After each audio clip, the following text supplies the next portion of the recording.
Hello student, आज के इस वीडियो में एनसीईआरटी का न्यू बुक दीपिकम का चैप्टर नंबर 2 जिसका नाम है नित्यम पिबामः सुभाषित रसम के अभ्यास के प्रश्नों का उत्तर आज की इस वीडियो में करने वाले हैं।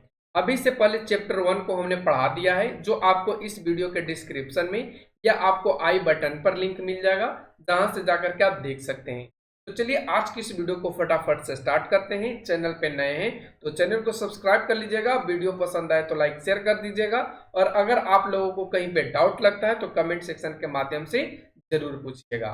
तो चलिए आपके सामने क्वेश्चन आता है फर्स्ट, जिसमें कहा गया है, आप देखेंगे, अधोलिखिता नाम प्रश्नानाम उत्तरानी एक पदेन लिखंतु, यानी नीचे लिखे प्रश्नों का उत्तर एक पद या शब्द में लिखिए। इसमें क क्वेश्चन कहता है नरः कतिभी वकारैः पूजित भवति, यानी मनुष्य कितने वकारों या व से शुरू होने वाले कितने गुणों से सम्मान पाता है या पूजा जाता है। इसका उत्तर लिखेंगे पंचभी, यानी 5 गुणों से या 5 वकारों से। अगला है पुरुषेन कति दोषा हतव्या, यानी मनुष्य को कितने अवगुण छोड़ देने चाहिए या कितने अवगुण को त्याग देने चाहिए। का उत्तर बनेगा 6। 6 का मतलब होता है 6, यानी 6 अवगुण को त्याग देने चाहिए। का क्वेश्चन है बुद्धि केन शुद्ध्यति, यानी बुद्धि किससे शुद्ध या पवित्र होती है। इसका उत्तर लिखेंगे ज्ञानेन। ज्ञानेन कहने का क्या मतलब बनेगा, तो ज्ञान से। अगला है जल बिंदु निपातेन क्रमशः क पूर्यते, यानी जल की लगातार या लगातार पानी की बूंद गिरने से कौन भरता है। लगातार पानी के बूंद गिरने से कौन भरता है। इसका उत्तर लिखेंगे घट, यानी घड़ा। अगला है अलस्याम के साम महान रिपु अस्ति, यानी आलस इनका सबसे बड़ा शत्रु या दुश्मन है। का उत्तर लिखेंगे मनुष्यानाम, यानी मनुष्यों का। अगला क्वेश्चन आता है निम्नलिखिता नाम प्रश्नानाम उत्तरानी पूर्ण वाक्येन लिखंतु, यानी नीचे लिखे गए प्रश्नों का उत्तर पूर्ण वाक्य में लिखें। इसमें का क्वेश्चन कहता है नरः कथम पूजितो भवति, यानी मनुष्य किस प्रकार से पूजा जाता है या सम्मान पाता है। उत्तर लिखेंगे वस्त्रेण वपुषा वाचा विद्या विनयेन च अतै पंचभी वकारैः युक्त नर पूजित भवति, यानी वस्त्रों से स्वस्थ शरीर वाला, अच्छी वाणी बोलने से, विद्या से युक्त और विनम्रता से युक्त, अर्थात 5 वकारों से युक्त गुण वाला व्यक्ति सम्मान पाता है। और इस तरीके से आप इसका आंसर लिख पाएंगे। अगला क्वेश्चन आता है पुरुषेन के दोषा हतव्या, यानी पुरुष को या मनुष्य को मनुष्य के द्वारा कौन कौन से दोष या अवगुण त्याग देने चाहिए या छोड़ देने चाहिए। का उत्तर बनेगा पुरुषेन निद्रा तंद्रा भयम क्रोध आलस्यम दीर्घसूत्रता च इति षड्दोषा हतव्या, यानी मनुष्य के द्वारा अत्यधिक नींद, लोभ, डर, क्रोध, आलस और कार्यों की टालने की आदत जैसे 6 अवगुण को छोड़ देना चाहिए। अगला क्वेश्चन है कस्य बुद्धि विस्तारिता भवति, यानी कहने का इसका मतलब है कि किसकी बुद्धि विकसित या विस्तारित होती है। उत्तर लिखेंगे यह पठति लिखति पश्यति परिपृक्षति पंडितान उप आश्रयति च तस्य बुद्धि विस्तारिता भवति, यानी जो व्यक्ति समय से पढ़ता है, लिखने का अभ्यास करता है, गौर से चीजों को देखता है, प्रश्न पूछता है और विद्वानों के पास बैठता है, उस व्यक्ति का बुद्धि विकसित या विस्तारित होता है। अब बढ़ेंगे आगे क्वेश्चन ध्यान नंबर पे। इसमें कहा गया है किम कृत्वा मनुष्य न सिद्धति, यानी क्या करके मनुष्य कभी दुखी नहीं होता। उत्तर लिखेंगे मनुष्यम उद्यमम कृत्वा न असिद्धति, यानी कहने का मतलब है कि मनुष्य परिश्रम या मेहनत करके कभी दुखी नहीं होता है। अगला है व्यासस्य वचन द्वयम हिम, यानी व्यास, यानी कौन से व्यास की बात किया गया है, वेद व्यास। तो वेद व्यास के दो वचन कौन कौन से हैं, उत्तर लिखेंगे वेद व्यासस्य वचन द्वयम अस्ति, यानी वेद व्यास के दो वचन हैं जो परेशान उपकारेण पुण्यम भवति, यानी दूसरों का भला करने से पुण्य होता है, परेशान पीड़नेन पापम भवति, दूसरों को पीड़ा देने से पाप होता है। पीड़ा देने यानी कष्ट पहुंचाने से, हानि पहुंचाने से पाप होता है। अगला क्वेश्चन आता है 3 नंबर, जिसमें कहा गया है उदाहरणा अनुसारम अश्लोकांशान यथोचितम योजयन्तु, यानी उदाहरण के अनुसार श्लोक के अंश को यथोचित यानी सही तरीके से मिलाइए, जिसमें एक आपको क्वेश्चन में मिला करके दिया गया था, जैसे विद्या वपुषा वाचा वस्त्रेन विनयेन च, इसमें वकार है पंचभिर्युक्तो नरो भवति पूज्यत, यानी जिसके पास विद्या, अच्छे वस्त्र, अच्छा स्वास्थ्य, विनय, ये सभी हैं, वैसे मनुष्य या वैसे पुरुष 5 अभियुक्तों यानी 5 वकारों से पूजे जाते हैं। अगला क्वेश्चन है, अगला इसी का ख है षड्दोषा पुरुषेने हतव्या भूमि मिक्षिता, यानी कहने का मतलब है, इसका हिंदी मतलब समझे तो 6 दोष मनुष्य को छोड़ देने चाहिए या त्याग देने चाहिए यदि वह ऐश्वर्य चाहता हो, यदि वह शांति चाहता हो, सुख चाहता हो। तो वो कौन कौन से हैं, तो निद्रा, तंद्रा, भयम, क्रोध, आलस्यम, दीर्घसूत्रता, यानी कौन कौन से, आलस्य को छोड़ देना चाहिए, अत्यधिक नींद को, भय को यानी डर को, क्रोध को, अत्यधिक लोभ को और कार्य को टालने की जो प्रवृत्ति है, इन सबों को छोड़ देना चाहिए। तो इसका किस में मिल जाएगा, यहाँ पे आ जाएगा। फिर उसी तरीके से ग की बात करें तो बोला है अदीर्घ गत्राणि शुद्ध्यति मन सत्येन शुद्ध्यति, यानी कहने का मतलब है कि स्नान करने से कौन शुद्ध होता है, शरीर शुद्ध होता है और सत्य बोलने से मन शुद्ध होता है। ये किसके साथ मिल जाएगा, तो अगर आप इसको मिलाना चाहेंगे तो ये मिलेगा विधात पत्तोभ्याम भूत आत्मा बुद्धि ज्ञानेन शुद्ध्यति, यानी कहने का मतलब है कि जो विद्या अध्ययन करने से और परिश्रम करने से प्राणी शुद्ध होते हैं और ज्ञान प्राप्त करने से बुद्धि शुद्ध होते हैं। तो इसमें आपको ये मिलाना है। अगला है उत्तरम यत् समुद्रस्य हिमाद्रेश्चैव दक्षिणम, यानी समुद्र के उत्तर में, समुद्र के उत्तर यानी कौन से समुद्र, तो हिंद महासागर की बात की गई है।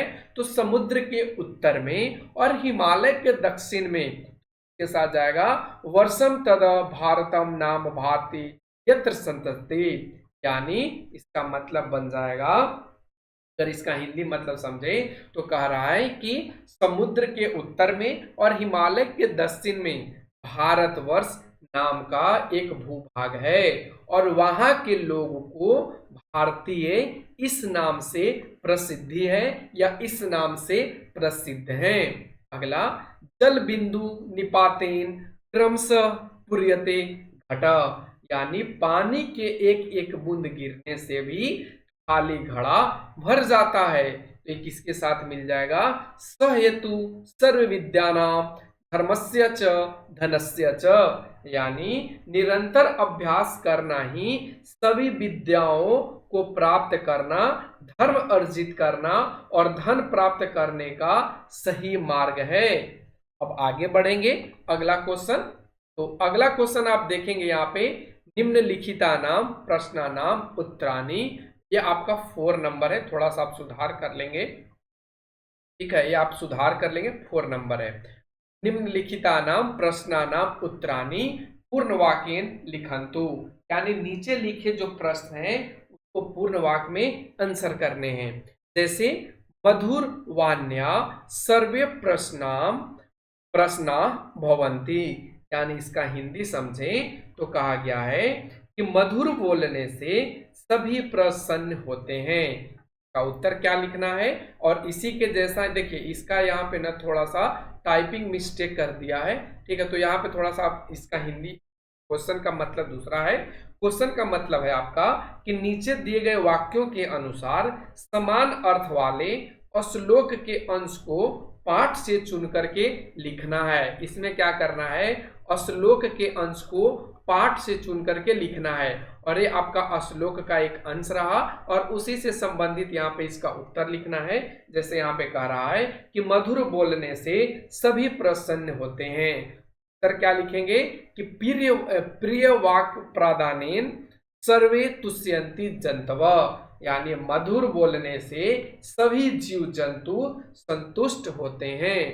हमें कहा गया है परिश्रमेन तुल्य बांधव नास्ति, यानी परिश्रम के समान हमारा कोई बंधु या भाई नहीं है।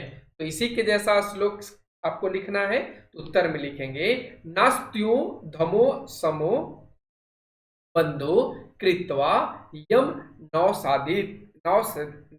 सिद्धति, यानी कहने का इसका मतलब है कि, इसका मतलब समझे तो परिश्रम के समान कोई बंधु या भाई नहीं है कि या जिसके द्वारा कोई दुखी नहीं होता है। अगला परोपकारेण मानवस्य पुण्यार्जनम भवति, यानी कहने का इसका मतलब है कि दूसरों का भला करने से मनुष्य को पुण्य प्राप्त या अर्जन होता है। इसका उत्तर कैसे लिखेंगे? लिखेंगे परोपकार पुण्याय पापाय परपीडनम, यानी परोपकार या भलाई से पुण्य होता है और दूसरों को कष्ट देना पाप के लिए होता है।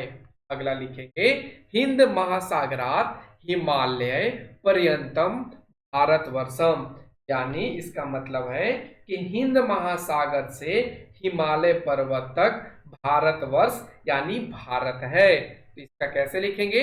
उत्तरम यत्र समुद्रस्य हिमाद्रेश्चैव दक्षिणम वर्षम तद भारतम नाम भारती यत्र संतति, यानी हिंद महासागर से उत्तर में और हिमालय के दक्षिण में भारतवर्ष है और यहाँ के लोगों को भारतीय इस नाम से प्रसिद्ध है या इस नाम से जाना जाता है।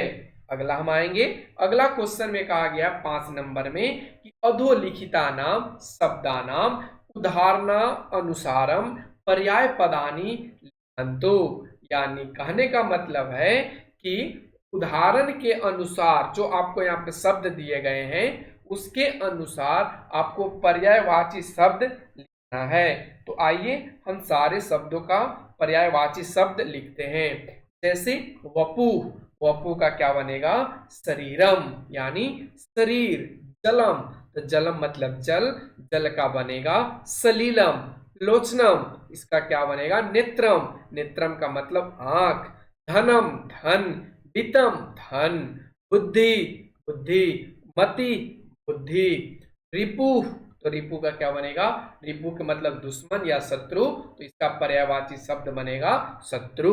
और इस तरीके से आप यहाँ पे पर्यायवाची शब्द को लिख पाएंगे। अब बढ़ते हम आगे के क्वेश्चन, और ये क्वेश्चन आपको सिर्फ याद करने के लिए कहा गया है। जैसे अगर हम इसका बात करें तो कहा गया है अत्र इदम अवधेयम, यानी यहाँ पर भी ध्यान दीजिए। तृतीय विभक्ति शब्द रूपानी उच्चय पठंतु स्मरंतु च। यहाँ पर नीचे दिए गए तृतीय विभक्ति के शब्द रूप को जोर से पढ़िए और याद भी करें। जैसे यहाँ पे आपको शब्द दिया गया है और इस शब्द में सबसे पहले पुल्लिंग शब्द दिया गया है और पुल्लिंग शब्द में छात्र दिया गया है, यानी छात्र का मतलब विद्यार्थी। इसका तृतीया के एक वचन क्या होगा? छात्रेन। द्वितीया में द्विवचन में छात्राभ्याम, छात्र यानी छात्र के द्वारा। उसी तरीके से पुल्लिंग शब्द में है शिक्षक, तो शिक्षकेन, शिक्षकाभ्याम, शिक्षकै। अब स्त्रीलिंग में देखेंगे विद्या, तो क्या इसका बन जाएगा? तो स्त्रीलिंग में यहाँ पे चेंज हो जाता है, ध्यान रखेंगे, ये हो जाता है विद्या। फिर उसी तरीके से विद्याभ्याम, विद्याभि। उसी तरीके से छात्रा है तो छात्रया, छात्राभ्याम, छात्रे भी। ये आपको सभी याद करने हैं। नपुंसक में आपको दिया गया है सत्य, ज्ञानम और कीम। इसमें सत्येन, ज्ञानेन, एकेन, ये सभी तृतीया के एक वचन हैं। फिर द्विवचन में सत्याभ्याम, फिर सत्ययी। और इस तरीके से आपको एक बार जोर जोर से बोल करके याद कर लेने हैं। ठीक है, अब बढ़ते हम आगे क्वेश्चन 6 नंबर पे। इसमें कहा गया है अधः रिक्त स्थानानि तृतीया विभक्ति समुचित रूपे पूरयन्तु। यानी इसका मतलब है कि यहाँ पे नीचे कुछ रिक्त स्थान दिए गए हैं और उन रिक्त स्थान में तृतीया विभक्ति का समुचित यानी सही तरीके से उपयोग करके पूरा करें या भरें। जैसे कि एक समझा दिया गया है सुधाखंडेन, सुधाखंडेन मतलब चौक हो जाता है, तो सुधाखंडेन, सुधाखंडाभ्याम और सुधाखंडयी। उसी तरीके से वृक्षेन है, इसमें क्या भरा जाएगा? वृक्षाभ्याम, और इधर भरा जाएगा सही। यहाँ पे लताभ्याम और लताभी है, तो यहाँ पे क्या बन जाएगा? लतया, लताभ्याम, लताभी। फिर उसी तरीके से देशाभ्याम है, तो इसमें क्या बन जाएगा? देशेन, देशाभ्याम, देशई। पुण्येन, तो क्या बन जाएगा? पुण्याभ्याम, और इधर बन जाएगा पुण्यी। और इधर विनये है, तो हम क्या बनाएंगे इसका? विनयन और विनयाभ्याम। और इस तरीके से सारे प्रश्नों का उत्तर कर लेंगे। अब बढ़ते आगे के क्वेश्चन 7 नंबर, जिसमें कहा गया है कोष्ठके पदानि विलिख्य सुभाषितम पूरयन्तु। यानी कोष्ठक में जो पद दिए गए हैं उनको लिखिए और सही शब्द का इस्तेमाल करके इसको श्लोक को पूरा कीजिए। ये आपके श्लोक है जो आपके बुक में दे रखा है, तो इसमें भरेंगे उत्तरम यत् समुद्रस्य हिमाद्रेश्चैव, इधर बन जाएगा दक्षिणम। फिर यहाँ भरा जाएगा वर्षम तद्वरांतम नाम भारतीय यत्र संतिता। यानी इसका श्लोक देखें तो श्लोक है उत्तरम यत् समुद्रस्य हिमाद्रश्चैव दक्षिणम वर्षम तद भारतम नाम भारती यत्र संतति। यानी समुद्र के उत्तर में, कौन से समुद्र या कौन से? तो यहाँ पे हिंद महासागर की बात की गई है। हिमाद्रश्चैव यानी हिमालय पर्वत के दक्षिण में, वर्ष तद भारतम यानी भारत वर्ष एक भूभाग है और वहां के रहने वाले लोगों का नाम भारती इस नाम से प्रसिद्ध है। भारती नहीं, भारतीय। उसी तरीके से आपको इसमें भरना है, तो इसमें भरा जाएगा प्रिय वाक्य प्रदानेन सर्वे तुष्यन्ति जन्तव तस्मात् तदेव वक्तव्यम वचने का दरिद्रता। और इसका श्लोक पूरा हो जाएगा प्रिय वाक्य प्रदानेन सर्वे तुष्यन्ति जन्तव। यानी मधुर वाक्य बोलने से सभी जंतु खुश होते हैं या संतुष्ट होते हैं। तस्मात् तदेव वक्तव्यम वचने का दरिद्रता।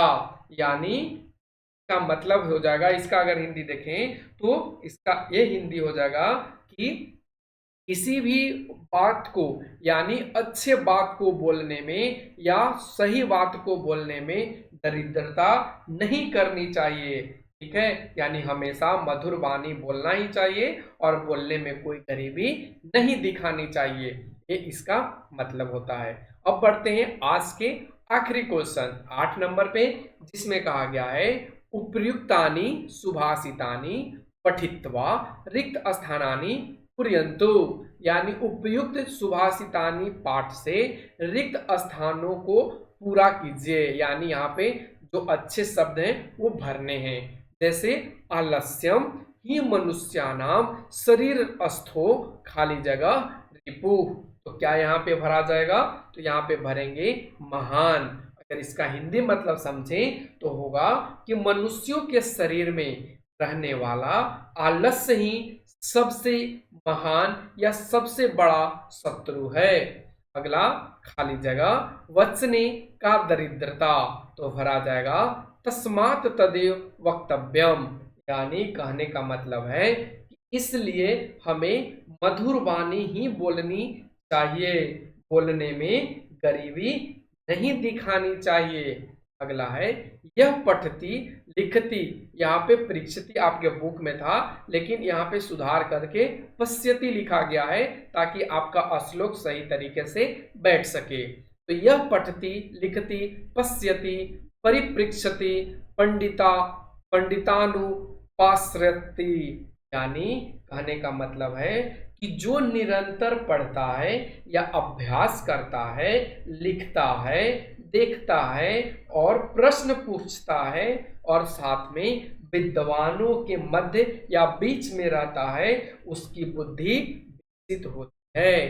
अगला है स हेतु सर्व विद्यानाम खाली जगह धर्मस्य धनस्य च, यानी इसका मतलब होगा कि सभी प्रकार की विद्या या ज्ञान अर्जन करने का, धर्म अर्जन करने का और धन कमाने का सही तरीका और निरंतर अभ्यास है।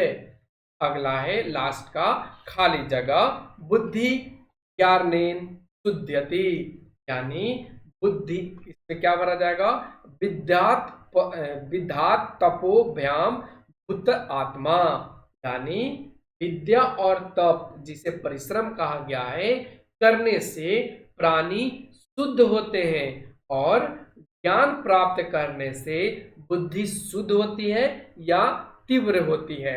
और इस तरीके से इस चैप्टर के सारे प्रश्नों का उत्तर यहाँ पे कंप्लीट होता है। तो चलिए आज की इस वीडियो में बस इतना ही रखते हैं।